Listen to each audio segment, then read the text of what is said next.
จะพาพี่น้องไปเบิ่งหนองปลาไปเบิ่งปลาหลายชนิดหลายโตเป็นตะมวนผู้ใดพี่น้องเอ่ย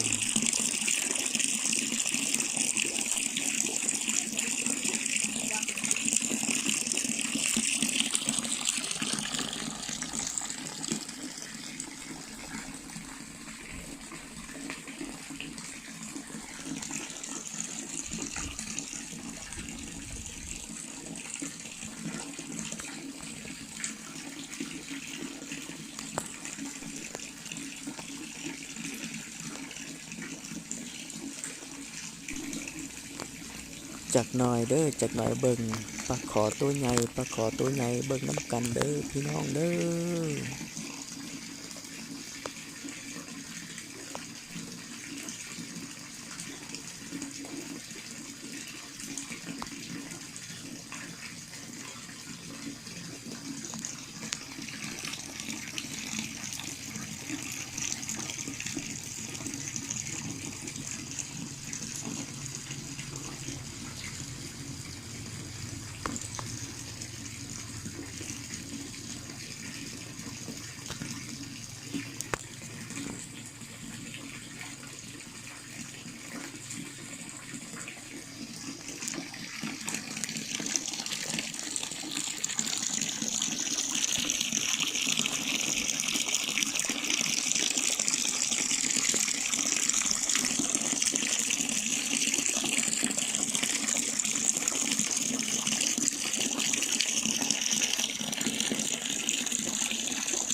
มาเบิ่งปลาเด้อพี่น้องเด้อ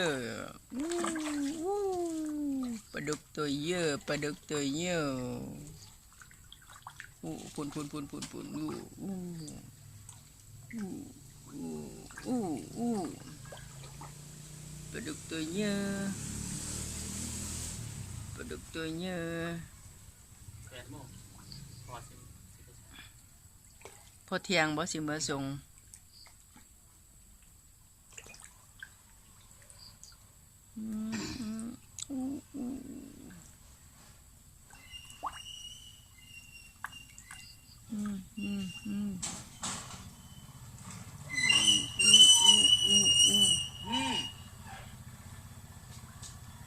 ปลาดุกตัวเยอะ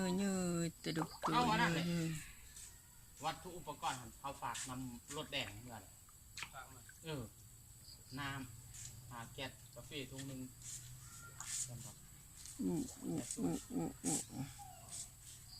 ปลาดุกตัวเยอะปลาดุกตัวเยอะเด้อพี่น้องเอ้ยแม่ว่าครูบาบอกมาหาสะดอก แม่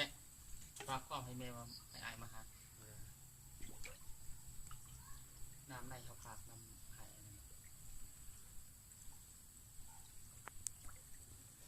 ครูบาพระสบมาบูชายุ่งก็มีบ่ก็เอาอยู่นี่มือไก่สิบอดก็มาใจมาแยกจะองค์บอดก็อายก็มาที่เศร้ามาใจแยกขนาดอันใดเป็นอันใดหรือว่ามึงบวชจึงมาปะมึงบวชแล้วเนาะจึงมึงก็ผู้ใดบวชพามาเจ้าองค์มาเจ้าคนสิบอดบวชเนี่ยต้องเอาเป็นคู่บ่อะไรใจเราต้องตามหลงตรงนึงอันนี้ครับมันบ่มีเราในประเภทนี้ครับในคำสอนพระพุทธเจ้าที่ยกกันคือ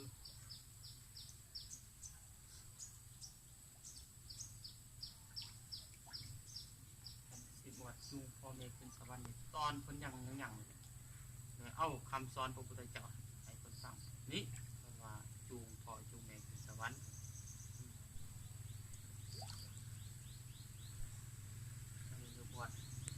อันนี้จูงไปทิมจูงไปประสานตามที่นี่นิยมซื้อจึงไปซึ่ง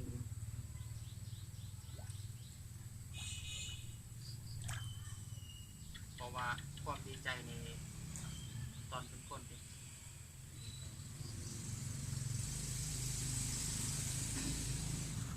ได้ว่าก็มือขึ้นอีกก็เลยติดเสียงไอ้ยังคือได้ยินเสียงก็ไอ้ก็ดัง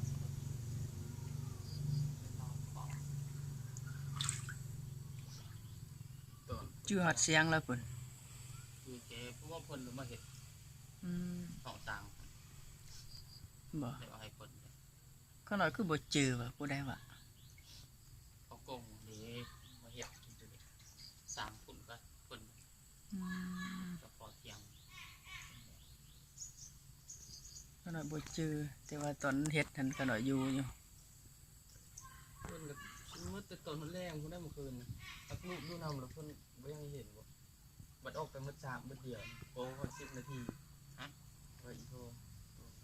บัดลูกออกไปมื้อ3บ่ฮอด10 นาทีนะก็จะมานำมาตาข้างละบัดตอนลูกอยู่นำครับมีแต่ดีทุกถ้าว่าตอนคนที่นะเอาพุทธวจนะฟังเลยโดย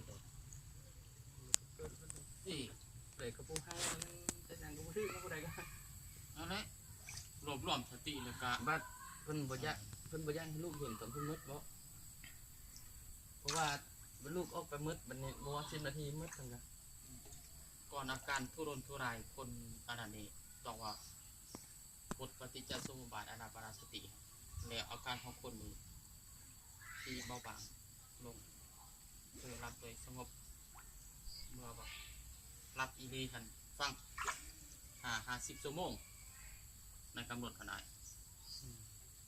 มาลุกทำเลย